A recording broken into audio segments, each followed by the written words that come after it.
pas parti, c'est ça? Il fallait ces Lamborghini, c'est ça? On a aussi cette vision sur cette année 2024, Inch'Allah, de créer hein, ce fameux... Ah, tu leur as donné l'exclu là. Ah, j'étais obligé. C'est moi, je lui reproche. Je dis, ah, t'as vu, tu croyais pas en moi.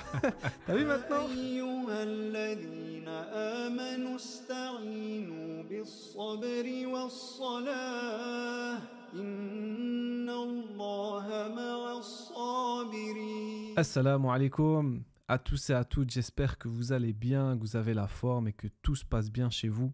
Bienvenue dans le premier épisode du podcast de Muslim Impact. En toute sincérité, je vais vous le dire directement. Je ne sais pas si on va faire d'autres épisodes. Ça va dépendre. Ça va dépendre de quoi? Ça va dépendre de si tu cliques sur t'abonner, si tu cliques sur commenter, si tu cliques sur like. Parce que si on voit que c'est un engouement, on sera motivé à en faire plus. Par contre, si on voit qu'il n'y a pas trop de retours, malgré la valeur qu'on va vous apporter, on va se dire autant donner plus de temps dans d'autres choses qui sont plus pertinentes pour nous. Donc dans ce podcast, de quoi on va parler? On va parler leader musulman. C'est quoi le mindset d'un leader musulman? On va parler de stratégie, on va parler de marketing, mais on va surtout parler de la mission de Muslim Impact parce que vous êtes encore trop à ne pas savoir qu'est-ce qu'on veut créer avec mon cher frère Taïeb qui est juste en face de moi et on a la chance d'être dans un cadre favorable pour vous tourner cette vidéo. Alors dans un premier temps, Khil Karim, j'ai envie de te poser une question. Taïeb, qu'est-ce qui t'a poussé à te lancer dans l'entrepreneuriat? Salam alaikum déjà à tous. Alors, petite question par rapport à l'entrepreneuriat. En fait, j'avais à l'époque, je me sentais impuissant. Impuissant sur pas mal d'aspects. C'est-à-dire que déjà sur l'aspect un peu travail, j'avais l'impression de ne pas être à ma place.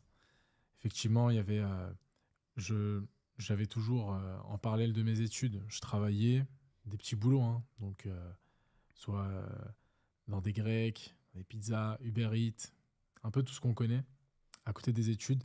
Et en fait, je me suis rendu compte de deux choses. Premièrement, j'aimais pas l'autorité. Et deuxièmement, c'est-à-dire que déjà par rapport à ça, j'avais toujours des problèmes. Deuxièmement, j'arrivais pas à voir la valeur ajoutée que j'apportais à l'entreprise. Je me sentais pas du tout à ma place, je me sentais pas dans un mood où en fait j'allais apporter quelque chose de positif. Donc ce qui s'est passé, c'est qu'à partir de ce moment-là, j'ai essayé de trouver une autre issue. Et j'ai bien compris que sur l'instant présent, pour le futur, le salariat n'était pas du tout fait pour moi. Donc à ce moment-là, j'ai parlé avec 2-3 frères qui m'ont eux orienté sur l'entrepreneuriat. Je ne connaissais pas du tout. Et ça, en fait, c'est naturellement vers aux alentours de 2018-2019 que j'ai commencé à m'intéresser à l'entrepreneuriat, qu'est-ce que c'est, etc. Donc c'est à ce moment-là où j'ai fait le switch. Donc c'était durant mes études, j'ai même envie de dire vers la fin de mes études où j'ai commencé à découvrir ce que c'était que l'entrepreneuriat. Voilà. Ok. Alors je me reconnais un peu dans ton parcours. Subhanallah, on a commencé, j'ai l'impression, en même temps, en 2018-2019. Sauf que moi, je n'étais pas forcément dans les études, je n'étais pas forcément dans trouver un travail, etc. Parce que tout comme toi, je détestais l'autorité. Moi, j'étais un petit peu, tu sais, le petit filou qui fait des bêtises, le petit filou qui est là, mais qui se cache de ses parents, de faire des choses, etc. Et j'avais un entourage qui me tirait beaucoup vers le bas. J'avais un entourage qui était matrixé, dans le sens où on est anti-système, tu vois. L'État, c'est eux les méchants, nous, on est des victimes, etc., etc. Et du coup, cet état d'esprit m'a beaucoup influencé et j'ai longtemps été là-dedans. Et je ne cherchais pas forcément de solution pour m'en sortir parce que je me réconfortais dans ce système qui est que moi, de base, je n'ai pas l'impression d'être comme monsieur et madame tout le monde. Je n'ai pas envie de rentrer dans ce moule-là du métro, boulot, dodo. Je regardais, je voyais autour de moi, tu vois, des personnes qui le faisaient, mais ça ne m'inspirait pas. Je ne me voyais pas faire ça plus tard. Mais je n'avais pas d'autre issue, je ne savais pas quoi faire. Mais je savais que je ne voulais pas faire ça. Et donc, ce qui me reste, c'est de devenir, entre guillemets, un galérien. Et donc, j'ai longtemps été dans ce milieu-là. Et un jour, je me souviens, subhanallah, j'étais dans mon lit et j'avais cette boule au ventre de me dire, mais c'est quoi cette vie? C'est quoi cette vie que tu es en train de vivre? C'est quoi ce... Tu sers à rien dans la vie, tu fais que te plaindre et tu fais que... tu n'essayes pas de trouver des solutions pour t'en sortir, tu n'as aucune perspective d'avenir, tu ne sais pas vers où tu vas, etc. Et cette boule au ventre là, en fait, elle me faisait extrêmement mal. Et j'étais en train de scroller comme ça sur les réseaux sociaux et je suis tombé sur une vidéo. Je suis tombé sur une vidéo de Steve Abdelkarim. C'était une vidéo dans laquelle il parlait de l'alchimiste. Il parlait de la légende personnelle. Et il disait, subhanallah, cette vidéo, elle m'a beaucoup marqué. Il disait que chaque être humain qui est descendu sur Terre, il est descendu pour une raison bien spécifique. Et quand il m'a dit ça, ça m'a fait tilt. Je me suis dit, mais ouais, en fait, bien sûr, je suis pas sur cette terre pour ne rien faire. Et du coup, de fil en aiguille, j'ai commencé à lire des livres. J'ai d'abord acheté L'Alchimiste, je l'ai dévoré en 1 ou 2 jours. D'ailleurs, très très bon livre, L'Alchimiste de Paulo Coelho, je vous invite à le lire. Je l'ai dévoré, j'ai pris 1 ou 2 jours pour le lire, alors qu'avant, je détestais la lecture. Parce que j'avais l'expérience négative à travers l'école de, voilà, on t'impose des livres à lire, etc. J'ai lu ce livre-là, et puis ça m'a ouvert d'autres champs des possibles. J'ai découvert l'entrepreneuriat, j'ai découvert les business en ligne, j'ai découvert qu'il y avait l'opportunité de faire de l'argent sur Internet. Il y avait plein de gens en Lamborghini partout, au bord de la plage, etc. Aujourd'hui, avec du recul, je me dis, c'est des vendeurs de rêves, etc. Mais à l'époque, heureusement qu'ils étaient là. Parce qu'alhamdoulilah, c'est grâce à Allah Azza wa Jal, mais par leur cause, que j'ai décidé de me lancer. Et j'ai décidé de faire quelque chose de ma vie. Voilà. Donc c'est incroyable. Donc, il te fallait ça. C'est-à-dire que si on devait te ramener un élément peut-être plus religieux ou plus, en tout cas différent en termes de cause, tu serais peut-être pas parti. C'est ça? Il te fallait ces Lamborghini, c'est ça? Non, la base, attention, Elle était pas la mal. base, elle était pas mal. La base, c'était pas les Lamborghini. La base, c'était la légende personnelle. Bien sûr, bien sûr. Pourquoi? Qu'est-ce que tu fais sur cette terre? Après, les Lamborghini, les villas, Bali, etc. Je me rappelle, j'avais imprimé une photo d'un hôtel de luxe à Bali. Je l'avais collé sur mon mur en mode visualisation, tu vois. Tous les matins, je me réveillais, je regardais, je me disais, voilà, dans 1 an, je vais aller là-bas avec ma mère, etc. J'ai jamais été, mais bon, c'est pas grave. Donc voilà, tu vois, la base, c'est incroyable. la légende personnelle. C'est pas forcément les Lamborghini. Mais on va en parler, Inch'Allah, justement par rapport à ça, par rapport aux vendeurs de rêves et par rapport à ces objectifs-là qu'on a en tant qu'entrepreneur. Mais moi, j'aimerais bien que tu me parles un peu aussi des galères par lesquelles tu es passé en tant qu'entrepreneur. Tu vois, quand tu t'es lancé, 2018, 2019, tu connais pas forcément ce que c'est que l'entrepreneuriat. Tu es en train d'apprendre. Comment tu fais pour t'en sortir et pour continuer à avancer malgré le fait que ça soit compliqué? En fait, moi, j'ai eu la chance, quand j'étais encore étudiant et que je m'orientais sur la fin de mes études vers l'entrepreneuriat, j'ai eu la chance de faire ma dernière année d'alternance avec un formateur. Il faut savoir que donc, c'est totalement différent quand tu es dans une entreprise corporate en alternance et quand tu es avec un formateur qui a vraiment un état d'esprit qui est totalement différent, qui est lié à l'entrepreneuriat.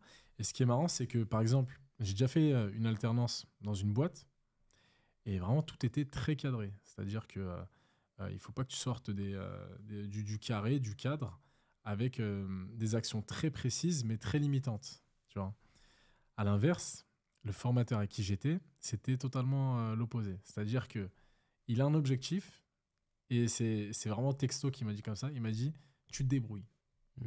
J'avais pas de connaissances, j'avais pas de compétences. C'était lui qui devait m'apprendre et c'était pas le cas.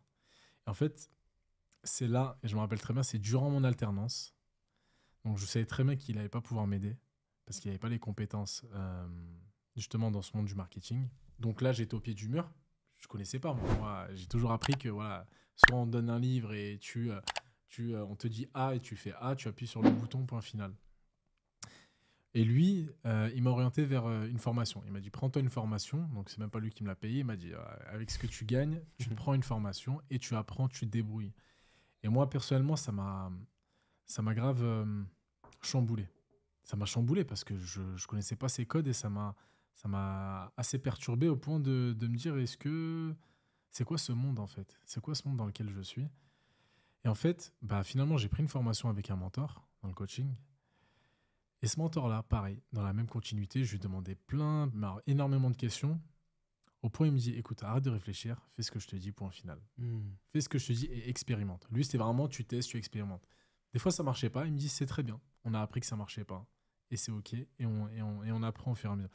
Et pour moi, c'était un échec quand ça marchait pas. Parce que je lui ai dit, mais il y a un problème. Là, c'est-à-dire qu'on perd de l'argent, on perd du temps. Et en fait, non. Il me disait, mais ça, toi, t'as une mentalité. En fait, là, je lui ai rien dit. Il m'a dit, toi, t'as une mentalité universitaire ou scolaire. Je lui ai dit, comment ça? Il m'a dit, toi, ça se voit que t'as fait des études longues et tout. Je lui ai dit, ouais.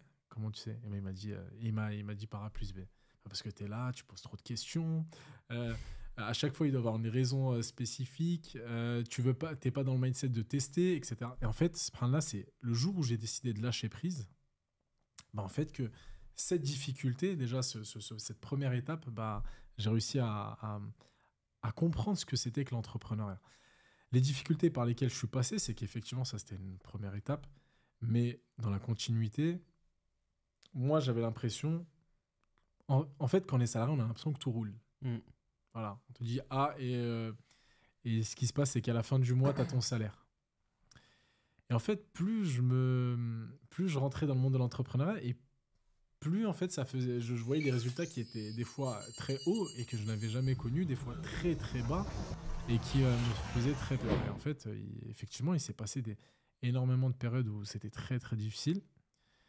Mais subhanallah, c'est effectivement ces périodes difficiles, donc que ce soit en termes de gains financiers, des fois il y avait des mois, c'était catastrophique, d'autres où il y avait énormément de problèmes, d'autres où il y avait des soucis avec des clients, et ça s'arrêtait jamais.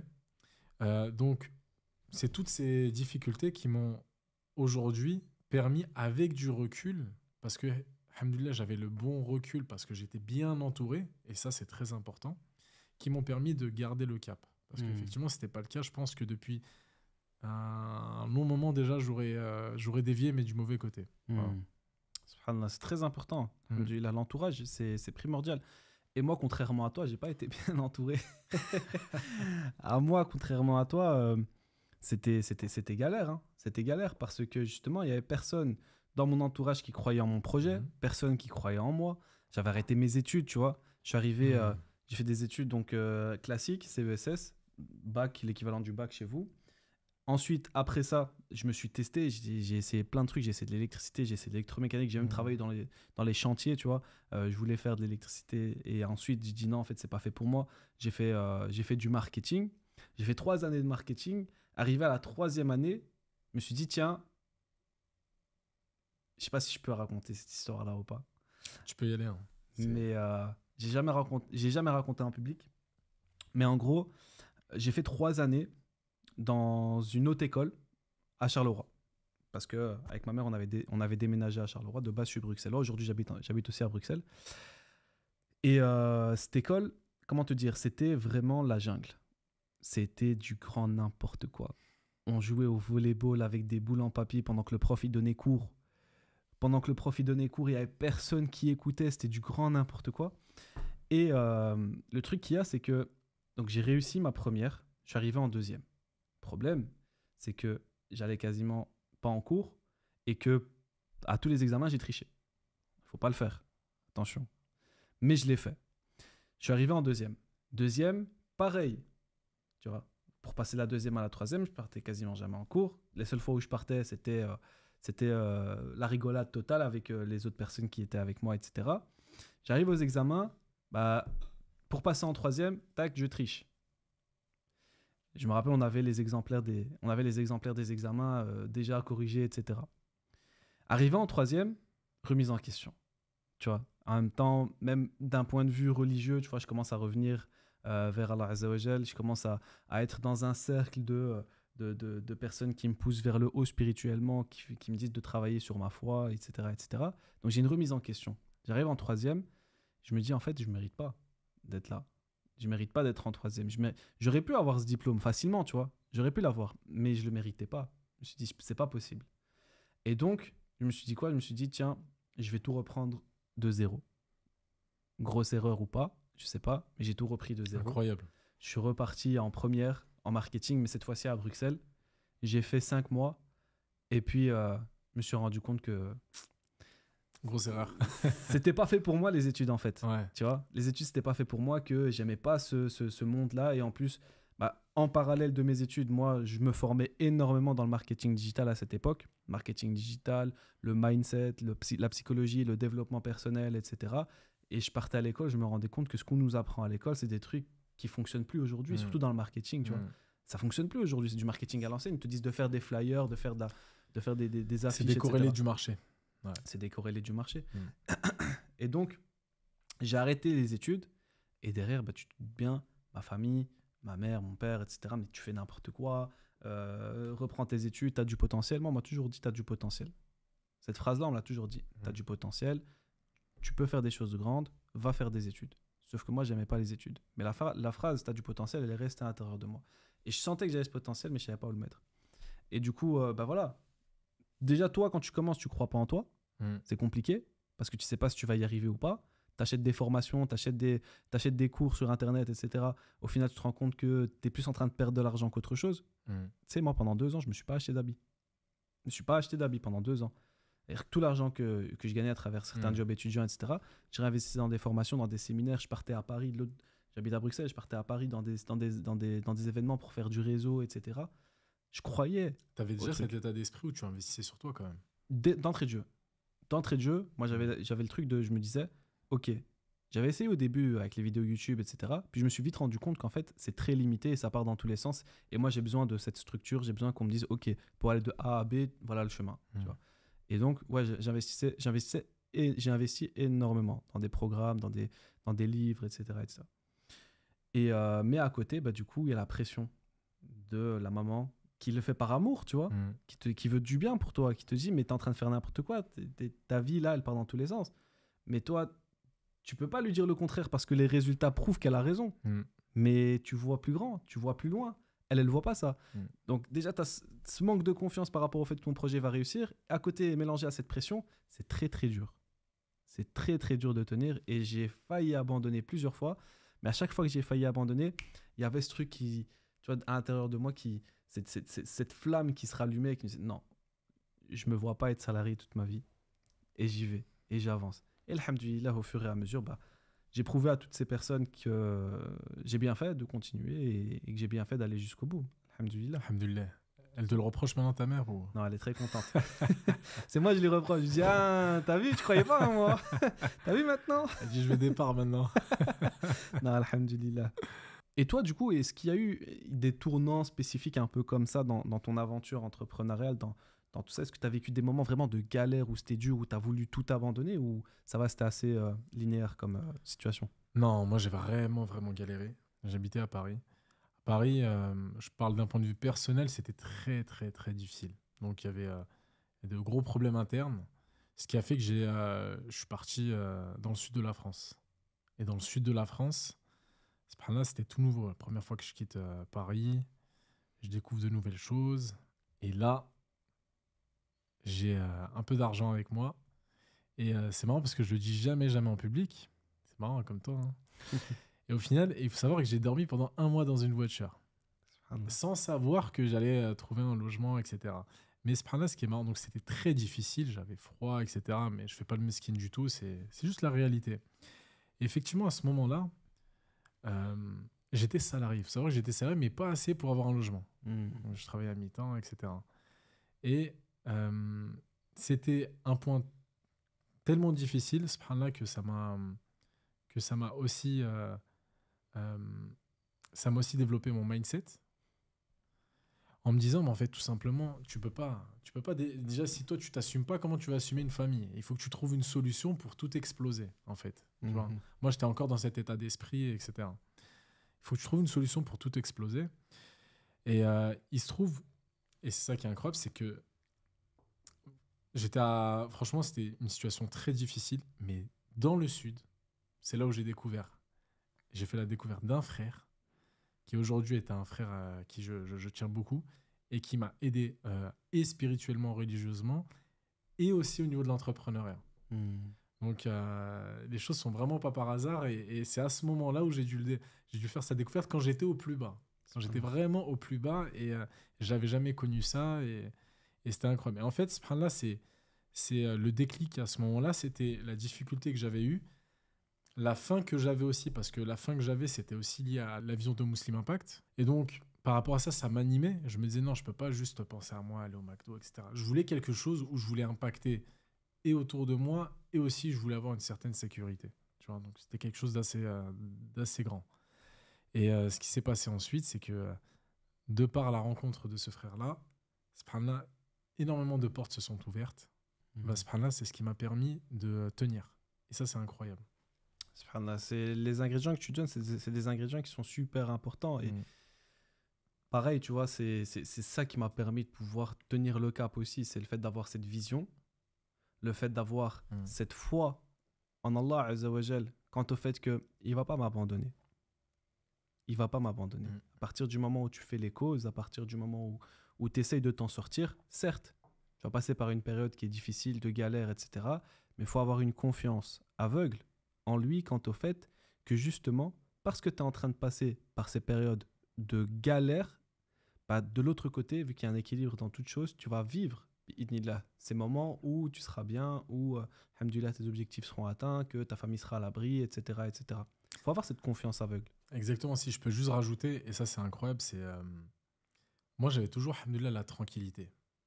Et d'ailleurs tu le perçois quand dans nos différents échanges tout au long de l'année, mais malgré la difficulté, subhanallah, j'avais toujours la tranquillité en me disant voilà, ça va passer un jour, ça ira mieux, Inch'Allah. Et pourtant, ça a duré des années. Hein. J'aurais pu me dire, ah, quand même. Oh, quand même. Mais subhanallah, c'est incroyable parce que ce que tu dis là, ça m'a renforcé. C'est pas juste, ok, c'était pendant une courte période. C'est que ça m'a renforcé même pour la suite, en fait. Donc, ça m'a rendu meilleur dans d'autres domaines. Subhanallah. Donc, ouais, je rejoins totalement ce que tu dis. Et au final, c'est une éducation de la part de Dieu. Et franchement, si c'était à refaire, je redemanderais même cet aspect-là. Parce que subhanallah, ça m'a rendu bien meilleur par la suite. Tu vois. Alors que souvent, je critique soit des profils qui ont tout, mais qui ne font rien. Tu vois, qui, malgré tout ce qu'ils ont, ils ne font rien du tout. Et puis, il y a de la mollesse. Tu vois. Donc voilà. Subhanallah. Inna ma'al usri yusra. Certes, avec la difficulté vient la facilité. Ça veut dire que t'inquiète pas. Voilà, peut-être toi, aujourd'hui, tu nous écoutes. Tu vis une galère, c'est compliqué, c'est voilà, familialement, d'un point de vue des finances, etc., c'est compliqué. T'inquiète pas, cette vie d'ici-bas, c'est qu'une vie de lutte. Allah Azza wa Jalla nous le dit dans son Coran. وَمَا خَلَقْنَا الْإِنسَانَ فِي كَبَدٍ. C'est-à-dire, je n'ai créé les hommes que pour une vie de lutte. C'est ça notre objectif sur cette terre. C'est ça notre essence même. C'est de lutter. Le bonheur, on ne va pas le vivre ici-bas. Le bonheur, on le vivra dans l'au-delà si on réussit le test ici-bas. C'est-à-dire que les gens aujourd'hui, ils courent justement derrière la facilité, tout le temps la facilité. Sauf que ce n'est pas la bonne chose à faire. Cours derrière la difficulté. Parce qu'avec la difficulté vient la facilité. Et cette difficulté, comme tu l'as dit, elle va t'éduquer. Elle va te permettre d'être meilleur. Elle va te permettre de te rapprocher d'Allah Azza wa Jal. Tu n'as pas remarqué un truc? Que quand tout va bien dans ta vie, ta foi, qu'est-ce qu'elle fait?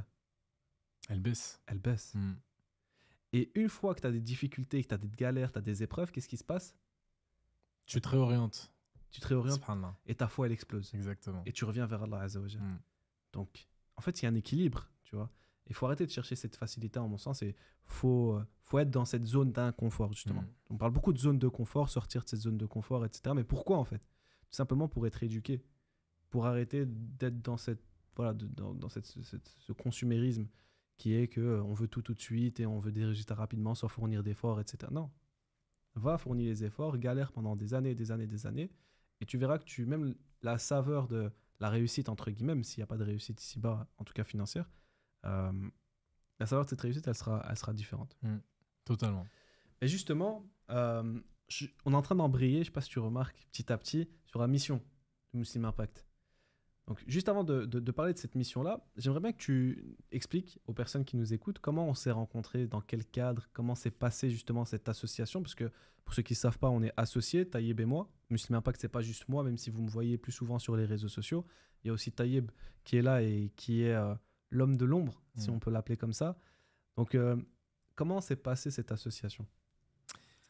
En fait, il faut savoir que tu travaillais, je crois, avant moi chez un frère Khalid, qui s'appelle... donc la boîte, c'est EasyLock, c'est ça. D'ailleurs, Salem Khalid. Donc, tu travaillais chez ce frère-là, et il faut savoir qu'avant même que tu travaillais chez ce frère, je voyais quelques posts de toi sur Facebook, hein, quand tu étais dans le marketing encore. À l'époque, je coachais je faisais du coaching, mais pour c'est ça. Tout le monde, pas que pour les musulmans. Exactement, c'est marrant parce que je te voyais de temps en temps, et quand je voyais les longs pavés que tu faisais, Je me suis dit, mais il a la foi. Moi, j'ai une flemme de fou. Il est déter. Et donc, je te jugeais comme ça. J'ai dit, mais qui est-ce qui lui prend? Et ce là en fait, donc finalement, bah, il t'a pris. Naturellement, après moi, il m'a pris. Donc, on ne se connaissait pas vraiment, toi et moi. C'était rapidement de vue comme ça. Et bah, de fil en aiguille, comme toi, tu étais dans le pôle closing, moi dans le pôle marketing, bah, on a dû échanger. Et en fait, on a échangé, je pense, naturellement sur l'aspect professionnel. Et plus le temps passait, plus il y avait une affinité qui se créait dans ce groupe EasyLock. Ce plan-là, c'était entre 4 personnes, c'était assez puissant. Et franchement, c'est incroyable parce qu'on ressent rarement ce genre de choses quand on travaille soit avec des clients ou autres. Là, il y avait une vraie fraternité, c'est au-delà de l'aspect professionnel. Et en fait, on a appris à faire connaissance de plus en plus, et on s'est apprécié. Et jusqu'à qu'on arrivait à discuter de certaines thématiques, etc. Et donc, on a vraiment apprécié la vision l'un de l'autre. Et moi, j'échangeais avec toi, j'apprenais de toi. Toi, sûrement que tu échangeais avec moi, tu apprenais de moi. Et cet aspect-là, en tout cas, ça m'a beaucoup plu. Parce que je me suis senti très, très bien. Vraiment, pour moi, j'étais comme un poisson dans l'eau. Donc là, à ce moment-là, j'avais besoin de rien d'autre. Alhamdoulilah, j'avais les personnes avec qui j'avais besoin de travailler, je me sentais bien, le travail était fait, etc. Et donc là, c'était durant notre rencontre. Et donc, on fait notre bonhomme de chemin avec EasyLock. Et qu'est-ce qui se passe au bout d'un moment, on échange sur nos projets futurs en parallèle. Donc toi, tu avais un projet qui s'appelait Rich Mindset, donc qui était autour du mindset musulman. Donc tu accompagnais des musulmans sur la partie état d'esprit. Et moi, j'avais lancé depuis peu aussi un projet qui s'appelait Muslim Digital Academy, qui lui accompagnait des musulmans à développer leurs projets d'un point de vue business. Et subhanallah, en fait, on s'est rendu compte, je pense au début indirectement, et après plus directement en discutant de plus en plus, on s'est rendu compte que sur ma partie, il manquait ta partie, et sur ta partie, il manquait ma partie. Et en fait, ça a pris un peu de temps, quelques semaines, etc. Mais l'idée de s'associer pour créer justement ce Muslim Impact par la suite, qui n'avait pas de nom encore, Muslim Impact, mais ce projet commun, il est arrivé. Donc en fait, on s'est connus, on va dire par hasard, même s'il n'y a pas de hasard, mais on s'est connus, c'était pas prévu. On a échangé, on a fraternisé, on avait une vision qui était commune parce qu'on a échangé sur des points qui étaient très profonds. Et ça, c'est important pour la future association. Et à ce moment-là, tu avais ton projet d'un côté, j'avais mon projet de l'autre. Et c'est ça qui est marrant, c'est que c'était des projets complémentaires. C'était pas des projets qui étaient pas forcément... qui n'étaient pas associables, etc. Non, c'est des projets qui étaient tout à fait complémentaires et ton profil et mon profil étaient complémentaires. Donc, subhanallah, en tout point, c'était incroyable. Et ça a fait sens. De s'associer. Il y avait même pas besoin d'en parler, on le savait au fond et on l'a juste exprimé verbalement.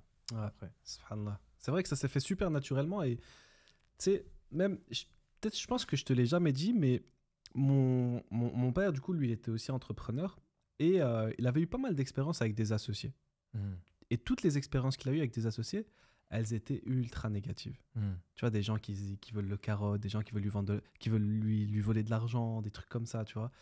Et subhanallah, j'aurais pu, tu vois, développer cette crainte, cette phobie de me dire, non, en fait, le fait de s'associer, c'est dangereux, attention. Mais avec toi, subhanallah, ça se fait tellement naturellement que j'ai pas eu une seule seconde cette crainte de me dire, ouais, non, il va me carotte, ou alors, tu vois, il va me prendre de l'argent, ou truc. Non, c'était naturel, subhanallah. Et encore aujourd'hui, tu vois, j'ai une confiance aveugle envers toi, voilà, même par rapport à l'argent, je regarde pas des trucs, etc. Tu vois. Et je trouve que si une personne elle veut s'associer avec quelqu'un, c'est super important qu'il y ait cette alchimie, ce truc-là on est ultra complémentaires, on a la même vision et surtout, je pense que ce qui fait que ça fonctionne, c'est la crainte envers Allah Azza wa Jal. Exactement. C'est le fait de se dire que on fait pas les choses pour nous, on le fait pour Allah Azza wa Jal. Et à partir du moment où on est vraiment ok là-dessus et que c'est pas juste du blabla, que on le ressent dans des petits détails qui font la différence, ben derrière t'as plus peur de rien en fait. Ah, t'as tout dit parce que je me suis déjà associé sur d'autres projets avec d'autres personnes, même si ça s'est fini. Et effectivement, maintenant que tu dis ça, le fait qu'il y avait pas forcément cette crainte d'une partie, qu'il y avait plus cet ego donc, qui était mis en avant, qu'il n'y avait pas forcément cette alchimie, bah, là, je me suis rendu compte qu'il y avait vraiment une différence et qui a créé cette cassure. Et en fait, à un moment, on était liés par le projet, mais il manquait beaucoup d'aspects et les fondations, tu vois. Et comme tu dis, c'est cette crainte vis-à-vis de Dieu et cette complémentarité au final qui fait que en fait, c'est naturel et ça glisse tout seul. Alhamdulillah. Alhamdulillah. Du coup, passons à la mission Yes. de Muslim Impact. Moi, j'aimerais bien avoir ton point de vue sur la mission de Muslim Impact. Selon toi, qu'est-ce qu'on fait concrètement? C'est pourquoi on se casse la tête à être là et dans des studios podcast à faire des vidéos, etc. Grave. Pourquoi on est là? En fait, c'est simple. La mission de Muslim Impact, à mon sens, en une phrase, c'est de revivifier l'âge d'or musulman à travers justement notre accompagnement et surtout à travers notre échelle d'un point de vue économique. C'est-à-dire que l'âge d'or musulman, à mon sens, il est important. Il est important pour rendre le monde meilleur. Il est important parce que il a laissé un grand impact au fur et à mesure des époques. Et justement, quand on se rappelle de l'Andalousie, on se rappelle de l'Empire ottoman, etc. Bah, subhanallah, en fait, il y a beaucoup de belles choses qui ressortent et c'est très impactant. Aujourd'hui, on est dans une époque où on est tellement... je ne sais pas si on peut faire pire qu'aujourd'hui, l'état de la communauté. Donc aujourd'hui, il y a plusieurs... Il faut savoir que l'âge d'or musulman, il n'y en a pas qu'un, et il n'y a pas seulement sur un aspect. Sur différentes dimensions, sur l'aspect spirituel, économique, que ce soit d'un point de vue de la littérature, des sciences, etc. Des arts et tout. Et en fait, Muslim Impact, en fait, c'est simple, on a une expertise sur la partie économique, d'accord, d'un point de vue business, mindset, mais qui est fait pour aider les profils musulmans à développer un business qui soit pertinent et impactant. Donc, on veut aujourd'hui faire en sorte, non pas que les personnes gagnent un certain montant par mois, c'est pas du tout ce qui nous intéresse, autant arrêter si c'est ça. On veut qu'ils gagnent énormément d'argent, que ce business soit au service de leur foi et que derrière, ce business puisse permettre de faire en sorte que la communauté soit tirée vers le haut de différentes manières. Voilà. Voilà pourquoi on se lève chaque matin et que notre objectif est de vraiment est très profond. Voilà. Je vais compléter avec certains éléments qui me paraissent importants. Pourquoi est-ce que aujourd'hui, nous, on a décidé de s'investir dans ce volet-là? Donc dans le volet économique. Dans un premier temps, c'est parce qu'effectivement, comme tu l'as dit, on a une certaine expertise dans ce domaine. Ça fait plusieurs années qu'on y est et qu'on sait comment un business en ligne fonctionne. Maintenant, j'invite toutes les personnes qui nous écoutent à s'investir dans tous les autres domaines. Parce que nous, tout seuls, on ne va rien faire. Nous, tout seuls, Muslim Impact, on ne va rien faire. On a les mains liées. On va faire à notre échelle. Mais il nous faut cette complémentarité. Et aujourd'hui, le but de Muslim Impact, dans un premier temps, effectivement, c'est d'accompagner d'autres personnes qui veulent développer un business. Et c'est aussi de créer un élan. De faire en sorte de diffuser un message pour qu'il y ait un maximum de personnes qui l'écoutent, qui le perçoivent et qui veuillent faire bouger les choses en utilisant leur expertise à eux, leurs compétences à eux, leurs connaissances à eux. On a besoin de la communauté partout. Partout, il y a des besoins. Que ce soit dans l'art, comme tu l'as dit, que ce soit dans l'économie, que ce soit dans la littérature, que ce soit dans des rôles plus administratifs. Bref, on a besoin de la communauté partout. Et c'est que comme ça qu'on va pouvoir s'élever. C'est que comme ça qu'on va pouvoir faire en sorte de créer un monde meilleur dans lequel les musulmans sont plus respectés, dans lequel les musulmans ont un certain poids, qui soit plus catégorisé comme tel ou tel, mais un monde dans lequel les musulmans ont prouvé et ont montré la valeur qu'ils avaient à apporter à la société dans laquelle on vit. C'est ça le message, au final, qu'on veut véhiculer à travers Muslim Impact. Donc ça, c'est l'idée globale. Maintenant, effectivement, nous, on ne peut pas s'occuper de tout. On n'a pas les compétences, on n'a pas les connaissances pour s'occuper de tout. Donc on va s'occuper que du volet économique, du volet business. Et dans le volet business, effectivement, on veut créer une communauté d'entrepreneurs qui partagent nos valeurs en tant que musulmans, qui ne développent pas des activités pour générer de l'argent, pour faire 10 000 euros par mois, etc. etc. C'est bien, mais ce n'est pas l'objectif numéro un, qui veulent développer ces business dans un premier temps pour s'émanciper, pour sortir, entre guillemets, de ce système dans lequel on nous a imposé énormément de choses. Bah tiens, toi, tu es salarié, tu ne peux pas faire tes prières à l'heure, toi, tu ne peux pas porter ton hijab, tu ne peux pas faire ci, tu ne peux pas faire ça. En fait, il n'y a que des tu peux pas.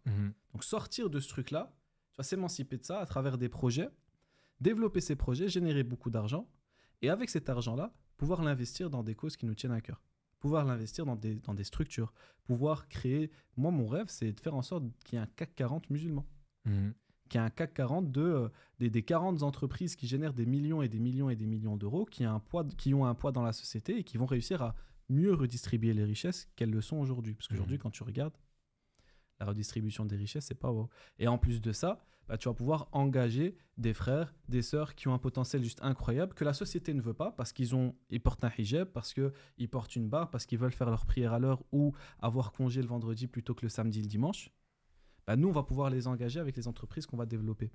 Et pour moi, la revivification de l'âge d'or musulman passe par l'entrepreneuriat. Parce que l'entrepreneuriat, c'est un des vecteurs qui est à notre disposition aujourd'hui et qui est grave accessible plutôt qu'avant. Et c'est un des vecteurs de liberté. C'est un des vecteurs de liberté qui va nous permettre d'avoir cette liberté-là, de pouvoir faire ce qu'on veut. Totalement, je te rejoins là-dessus. Donc c'est ça la réelle mission de Muslim Impact. Au-delà du fait qu'on a un programme d'accompagnement, au-delà du fait que ça soit notre activité, qu'on en vive aujourd'hui, alhamdoulilah, qu'on peut accompagner des personnes qui ont des projets juste incroyables, etc. C'est très bien ça. C'est très bien de pouvoir générer plusieurs dizaines de milliers d'euros par mois, etc. C'est très bien. Mais c'est pas ça, au final, ce qui va nous animer. Si tu enlèves cette partie-là du projet Muslim Impact, je crois, toi comme moi, bah, on n'aura plus cette fin de faire évoluer le projet, de développer encore plus. Totalement. Et ça va se ressentir. Ça va se ressentir directement. Donc toi, aujourd'hui qui m'écoutes, arrête de croire que en ayant comme objectif de faire plus d'argent, tu vas réussir à développer un projet. C'est faux. Je l'ai fait. Pendant 4 ans, pendant 3 ans, je l'ai fait. Je courais derrière l'argent. Mais le problème avec ça, c'est qu'à un moment donné, tu t'essouffles. Et qu'à un moment donné, cet argent-là, il n'a aucune saveur, il n'a aucune valeur, et que tu as beaucoup plus de risques d'abandonner quand tu cours derrière l'argent. Cours derrière un objectif qui est plus grand que toi. Cours derrière un objectif qui te dépasse. Cours derrière un objectif qui va te permettre de, même après ta mort, pouvoir continuer à avoir des hasanat, parce qu'il y a 3 actions qui continuent à être bénéfiques pour un croyant, même après sa mort. C'est-à-dire, t'imagines, t'es mort, et tu as encore ton compteur de hasanat qui continue à tourner. C'est quoi ces 3 actions ? Le premier, c'est une sadaqa jaliya. C'est une aumône que tu as fait et qui continue à tourner. Le deuxième, c'est un enfant pieux qui invoque pour toi. Tu as fait un enfant, tu as réussi son éducation, donc il devient pieux et il invoque pour toi. La troisième, c'est une science qui est utile aux autres. Et aujourd'hui, à travers l'activité de coaching, de consulting ou de formation ou prestation de service, bah, tu peux diffuser une science qui est utile aux autres tout en gagnant ta vie. T'imagines ? C'est-à-dire que toi, quand tu vas te lancer dans ce business-là de coaching, consulting, formation, bah, tu ne vas pas le faire pour l'argent en réalité.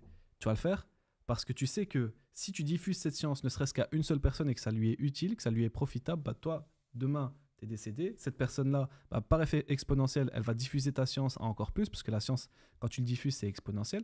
C'est pas comme de l'argent, j'ai 10 euros. Adriss Aberkan, j'ai 10 euros, je te le donne, ben j'ai plus 10 euros. Une science, je l'ai, je te la donne, c'est exponentiel. Ça peut profiter à tout le monde. Donc déjà, tu gagnes ta vie avec ça, parce qu'aujourd'hui, j'ai pas envie de dire c'est facile de développer une activité de coaching, formation, consulting, mais les barrières à l'entrée, il n'y en a pas énormément. Et de l'autre côté, bah, ça te permet d'investir ici-bas et dans l'au-delà. C'est incroyable. Et ça, on ne s'en rend pas souvent compte. On ne s'en rend pas souvent compte, effectivement. Très bien, maintenant qu'on a parlé de la mission Yessine, quels sont les services qu'on propose justement chez Muslim Impact ?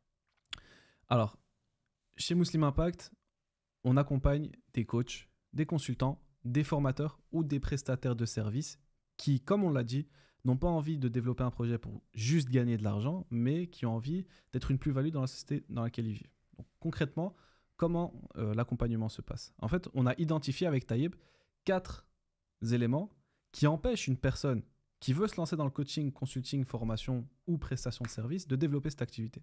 Le premier élément, c'est qu'il manque crucialement de confiance.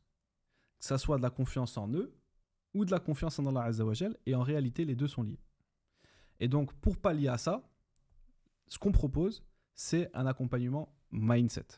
Donc, dans l'accompagnement qu'on propose, il y a un accompagnement mindset dans lequel on va regarder en profondeur dans la vie de la personne et essayer de désinstaller les virus pour réinstaller des croyances qui sont beaucoup plus saines pour elle. Et qu'elle fasse confiance en Allah Azza wa Jal et qu'elle se rende compte de pourquoi est-ce qu'elle développe ce projet. Ce n'est pas pour gagner de l'argent, c'est pour se rapprocher d'Allah Azza wa Jal et en quoi ce projet la rapproche d'Allah Azza wa Jal. Donc là, le résultat qu'on attend, c'est qu'elle ait plus confiance en elle et qu'elle ait plus confiance en Allah Azza wa Jal.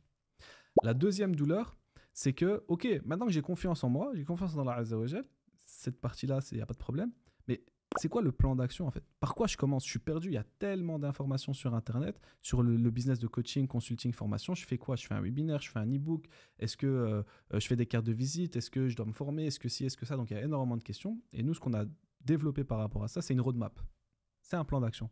C'est personnalisé, c'est-à-dire qu'on va te prendre en appel et on va regarder avec toi en fonction de la situation dans laquelle tu es aujourd'hui, c'est quoi les prochaines étapes par lesquelles tu dois passer. Et nous, on a l'expérience et on a l'expertise de ça. Donc, on va pouvoir te donner le plan d'action qui est adapté à ta situation. Ça, c'est la deuxième chose. La troisième douleur qui revient le plus souvent, un troisième blocage qui revient le plus souvent, c'est le fait de, ok, maintenant que j'ai confiance en moi, j'ai confiance en Allah Azza wa Jal, que je sais par où passer, je sais comment faire les choses, etc., vient l'aspect de, c'est quoi la stratégie pour commencer à me faire connaître? Que ça soit sur les réseaux sociaux, que ça soit autour de moi, etc. Comment je fais pour me faire connaître? Comment je fais pour trouver mes premiers clients? Là, justement, il y a Taïeb qui est expert en marketing digital, qui a généré des millions d'euros, Allahumma barik alhamdulillah, pour les clients avec lesquels il travaille, qui va te donner les stratégies qui fonctionnent dans ton cas de figure, pour ton marché, pour ta niche, etc. Et que tu vas pouvoir appliquer. Et nous, derrière, on est là pour voir si ce que tu fais, c'est bien ou c'est pas bien. Si ce que tu fais, ça a du sens ou ça n'a pas de sens. Et en fonction des résultats que tu as, comment on fait pour ajuster. Et ensuite, la quatrième douleur, c'est la vente. Donc, le quatrième blocage, c'est OK, maintenant que j'ai confiance en Allah, que je sais les étapes par lesquelles je dois passer, que je sais comment me faire connaître à travers les réseaux sociaux, etc., quelle stratégie utiliser, moi, je ne sais pas me vendre. Je ne sais pas comment... je suis timide. J'aime pas me vendre, etc., etc.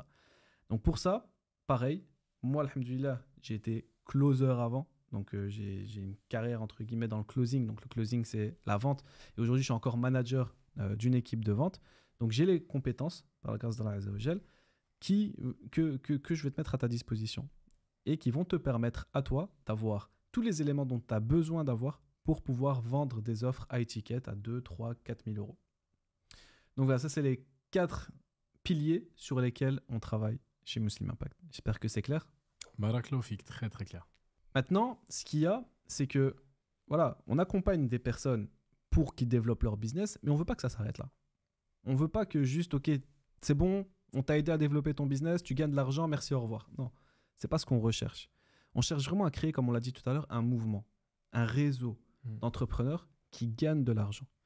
Et avec cet argent-là, derrière, on va pouvoir l'investir. Et justement, j'aimerais bien que tu parles de certaines initiatives, certains projets qu'on a mis en place par rapport à ça. Alors effectivement, on a des projets à la fois courts et long terme. Donc le premier, c'est concernant... en fait, ce qui se passe, c'est que chaque mois, on a un projet qu'on va communiquer aux élèves de Muslim Impact. Et ce qui va se passer, c'est que va y avoir un vote, voilà, tout simplement. Et à la fin de chaque mois, on va tous ensemble, que ce soit les élèves de Muslim Impact, etc., on va tous investir sur un projet, par exemple, associatif, comme en l'occurrence, dernièrement, sur la Palestine. Voilà. Donc, c'est des projets qui ont plusieurs raisons. Par exemple, là, en l'occurrence, sur la Palestine, ça aurait pu être d'autres fois, par exemple, sur des projets d'écoles, par exemple, coraniques ou autres, etc. D'un point de vue un peu plus long terme, Muslim Impact, on a envie aussi, à la fois en parallèle avec les élèves de Muslim Impact, créer une sorte de waqf. C'est l'objectif, Inch'Allah. Donc là, franchement, le projet est un peu plus balèze. Il va falloir réellement créer une fondation. Il faudra que ce soit un peu plus solide. Mais voilà, l'idée derrière tout ça, c'est que à la fois, la personne qui se lance avec Muslim Impact puisse développer un business, mais qu'elle puisse et à la fois avoir un impact général à travers justement les différents projets humanitaires qu'on va lui proposer. Voilà. Ouais, effectivement, c'est le but. C'est un projet qui est effectivement balèze, mais pareil, on veut créer un élan. C'est-à-dire que nous, on a l'intention de le faire. Et bi'idnillah, si Allah Azza wa Jal, il nous le permet, on va le faire.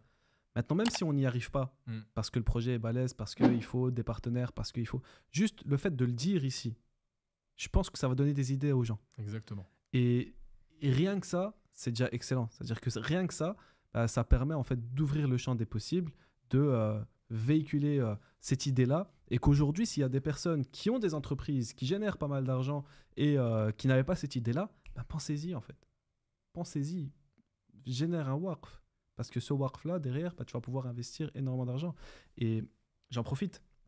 Une histoire que j'aime beaucoup raconter sur un de nos compagnons, radiyallahu anhu, qui s'appelle Uthman ibn Affan. Et Uthman ibn Affan était connu pour être un grand commerçant. Et un jour, les musulmans vivaient une époque de famine, c'est-à-dire que c'était compliqué, il n'y avait pas de nourriture. Pour boire de l'eau, il fallait aller extrêmement loin chercher l'eau, etc. Et en plus, ils vivaient dans le désert, donc je ne vous raconte pas. Et il y avait un puits qui appartenait à un juif. Ce puits-là, le juif l'avait, et du coup, il avait 100% de sa propriété. Uthman ibn Affan, il est parti chez ce juif-là, voyant que la condition des musulmans elle se dégradait. Il est parti chez ce juif et il lui a dit, écoute, j'aimerais bien racheter ton puits. Parce que Uthman ibn Affan, il était connu pour donner toutes ses richesses à la communauté. Tout. Tu vois. Il laissait quasiment rien pour lui. Et même comme ça, Allah subhanahu wa ta'ala, il donnait de la baraka et à chaque fois, il avait de l'argent. Et il est parti chez le juif. Le juif, au début, il disait, non, moi, je suis pas intéressé. Pourquoi tu veux que je te vende? Le puits, il me rapporte énormément d'argent. Je suis le seul puits dans tout le périmètre ici. Pourquoi je vais te le vendre? Et Uthman ibn Affan, il était frustré. Parce qu'il se disait, mais t'as vu, le juif, lui, ce qu'il faisait, c'était qu'il vendait l'eau à tous les musulmans, mais les musulmans, ils n'avaient pas d'argent pour acheter. Ils vendaient l'eau à tout le monde, en fait. Et du coup, il a réfléchi dans son coin et il est reparti chez lui. Il a dit, tiens, t'as pas envie de me le vendre? Et c'était un très bon négociateur, ce frère-là. T'as pas envie de me le vendre, c'est OK. Du coup, ce que je te propose, c'est qu'on fasse moitié-moitié, que je te le paye, que je te donne de l'argent, que je t'achète en fait la moitié des parts. C'est-à-dire que moi, pendant 3 jours, par exemple, le puits va m'appartenir, et pendant 4 jours, le puits va t'appartenir à toi. Comme ça, moi, de mon côté, pendant mes 3 jours, c'est bon, je donne à boire aux musulmans, et puis toi, pendant les 4 autres jours, tu fais ce que tu veux. Le juif l'a réfléchi, il a dit, OK, c'est bon, je suis d'accord. Donc Uthman ibn Affan, il a payé la moitié du puits. Et ce qui s'est passé, en fait, c'est que pendant les 3 jours durant lesquels Uthman ibn Affan, radiyallahu anhu, il avait le puits, en fait, tous les habitants, ils venaient s'approvisionner. Ils venaient s'approvisionner en eau. Ce qui fait que durant les 4 jours que le juif avait, il n'y avait plus personne qui venait acheter son eau. Parce que tout le monde venait le récupérer gratuitement quand c'était les jours de Uthman ibn Affan. Et donc le juif, voyant que en réalité ça lui a rapporté plus rien du tout, il a renégocié avec Uthman ibn Affan. Il a dit, tu sais quoi, tiens, je te vends tout le puits. Et donc Uthman ibn Affan, au final, il a acheté tout le puits. Et les années passent. Donc il a acheté le puits pour qui? Il n'a pas acheté le puits pour s'enrichir, il n'a pas acheté le puits pour lui. Non, il a acheté le puits en termes de waqf. Il a acheté le puits pour les musulmans. Ce qui s'est passé au fur et à mesure avec le temps, c'est que tout autour du puits, il y a eu des palmiers qui ont commencé à pousser. 1 palmier, 2 palmiers, 3 palmiers, 10 palmiers, 20 palmiers. Et ces palmiers-là, ils donnaient des dates. Parce qu'un palmier, ça donne des dates. Ils donnaient des dates. Et du coup, alhamdoulilah, il a acheté un puits. La terre qui est à côté, il y a des palmiers qui commencent à sortir des dates. Et ces dates-là, du coup, il les vendait. Et avec l'argent qu'il recevait, il donnait aux pauvres, il donnait aux personnes dans le besoin, etc. etc. Uthman ibn Affan, il est décédé. Il est décédé. Et ce qu'il faut savoir, c'est qu'aujourd'hui, encore, ce puits, il existe. Il s'appelle Bir al-Rumma. Il est à la Mecque. Et aujourd'hui, la vente de dates de ce puits-là équivaut à plus ou moins 1 million de dollars par an. Les bénéfices, je parle des bénéfices. Il y a 1 million de dollars de bénéfices nets par an. Et aujourd'hui, en Arabie Saoudite, il y a un compte en banque au nom de Uthman ibn Affan, radiallahu anhu, dans lequel il y a tout l'argent des bénéfices qui est redistribué aux pauvres et aux orphelins. Tu le racontes avec tellement de passion, subhanallah. Ça se voit qu'elle est incroyable. Elle est incroyable, cette histoire. À chaque fois que tu me le dis, je me dis c'est incroyable qu'une histoire comme ça existe en vérité, subhanallah, et c'est ultra inspirant. Exactement. Tu te dis, tu vois, donc ça c'est l'exemple d'un waqf en vérité, ce que tu viens de donner. Et je pense qu'on doit s'inspirer de ça pour tenter de faire exactement le même type de waqf aujourd'hui à notre échelle. Et en tant qu'entrepreneur, on doit s'inspirer aussi de ce que lui a fait étant entrepreneur à cette époque-là. Exactement. C'est totalement ça. Aujourd'hui, il y a tellement d'argent à prendre sur le marché qui est tellement mal utilisé, tu vois, qui est tellement mal utilisé, on va l'utiliser à des fins qui vont plus nuire que construire, que nous, si derrière, on arrive à avoir cet argent-là, on va pouvoir l'utiliser, bi'idnillah, si encore une fois, on garde cette foi et on garde cette intention, parce qu'il faut faire attention, c'est que le cœur du croyant, que le cœur de l'être humain, peu importe s'il est mal accompagné, s'il est mal entouré, il peut très vite dévier. Il voit l'argent, c'est une épreuve, tac, ah tiens, j'ai de l'argent, je commence à avoir 1 million, 2 millions, 3 millions, je vais acheter une villa, je vais acheter une Lamborghini, je vais acheter ci, Mais c'est là où il y a l'épreuve. C'est aussi une épreuve d'avoir de l'argent. Exactement. Donc ouais, imagine-toi cet argent-là, on l'a, bah derrière, on va pouvoir construire un monde meilleur, bi'idnillah. Inch'Allah. Du coup, à part le waqf, pour toi, qu'est-ce que seraient les futurs objectifs pour Muslim Impact? Là, sur, on va dire, la prochaine année, en novembre 2023, jusqu'à novembre 2024, comment tu vois se développer Muslim Impact? Alors, Muslim Impact, je le vois prendre plusieurs axes. Donc là, on est essentiellement en ligne, il faut savoir. Je vois bien Muslim Impact avoir des locaux, notamment en Belgique, notamment au Maroc, Inch'Allah. Peut-être même en France, pourquoi pas. En tout cas, là, l'idée, c'est qu'on puisse s'internationaliser avec des fondations physiques, désormais. Et ça, ce serait ultra intéressant, premièrement. Parce que, à mon sens, ça viendrait consolider encore plus l'impact qu'on va avoir, parce qu'il y a des personnes qui ne sont pas forcément dans le digital, qui ont besoin de se retrouver en physique. Et donc, je pense qu'on va pouvoir amener beaucoup plus par rapport à ça. Il y a cet aspect-là.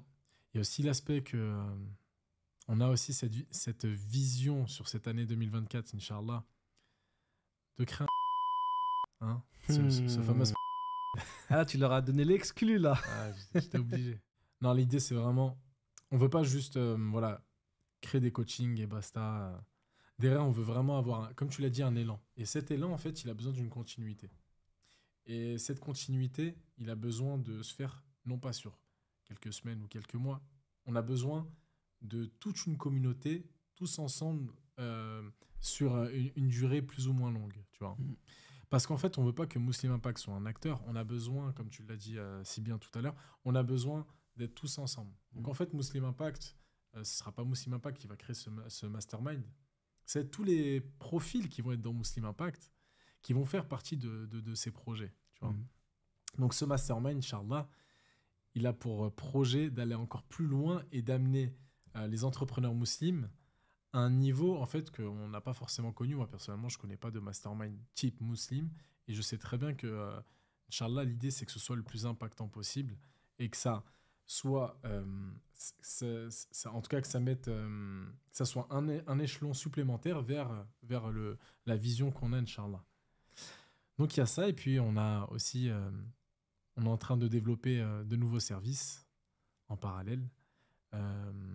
Donc, que ce soit sur des profils qui sont plus avancés, mais aussi des services avec des retraites spirituelles liées aussi à l'entrepreneuriat en parallèle.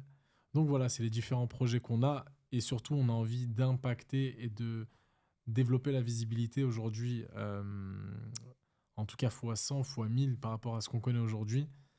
Et donc, on est en train de tout mettre en place pour investir à la hauteur de nos ambitions, Inch'Allah. Voilà. Inch'Allah. Et toi, de ton côté?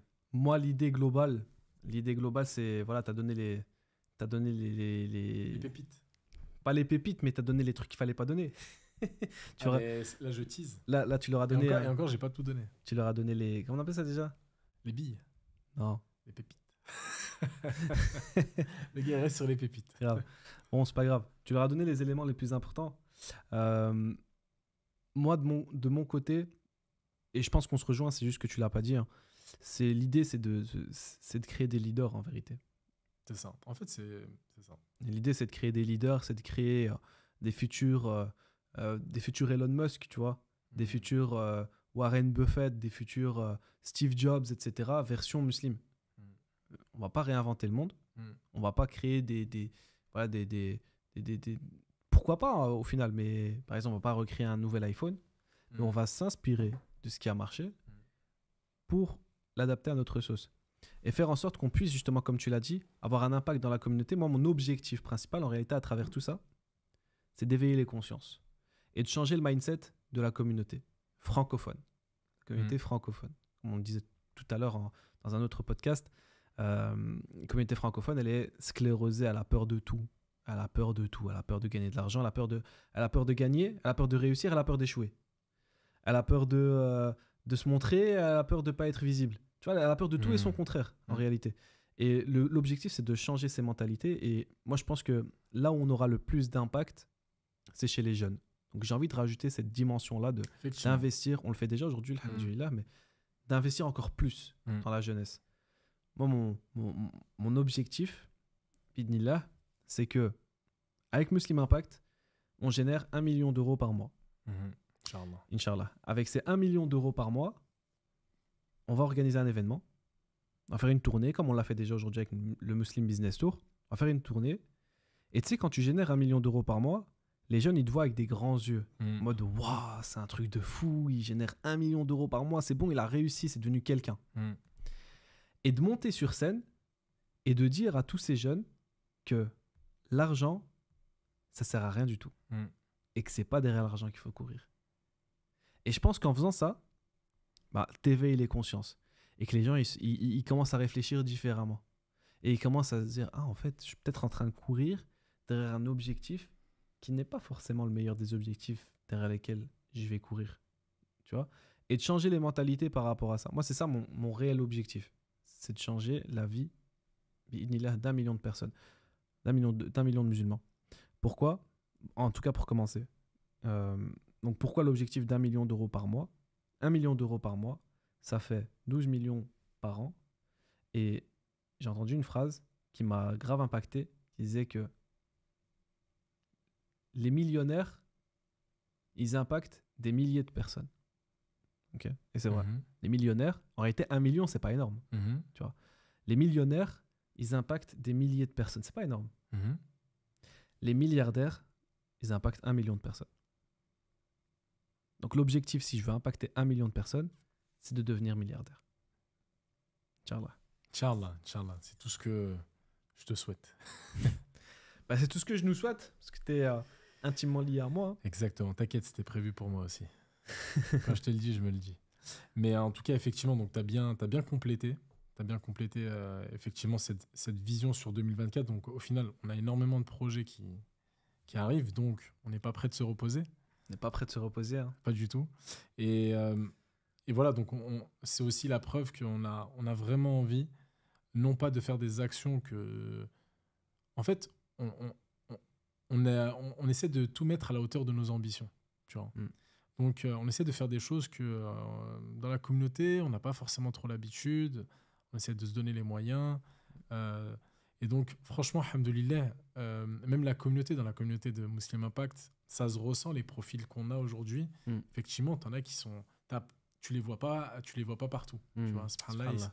Donc, par rapport à ça, je te rejoins totalement. Inch'Allah, je suis convaincu, avec toute cette communauté, Inch'Allah, qu'on atteindra ces objectifs en 2024. Inch'Allah, qu'Allah nous facilite. Amin. Qui fasse en sorte que notre intention elle reste sincère. Amin. Et c'est un message que j'envoie aussi à ceux qui nous écoutent. Si vous voyez que notre intention elle dévie, que vous voyez qu'on prend un chemin qui n'est pas forcément bon pour nous, n'hésitez pas à nous remettre à notre place. Barakallahu fik en tout cas pour ce mot de la fin. Bah écoutez, merci en tout cas d'avoir suivi ce podcast. N'hésitez pas à vous abonner pour de plus amples. Et là, je sais plus quoi dire.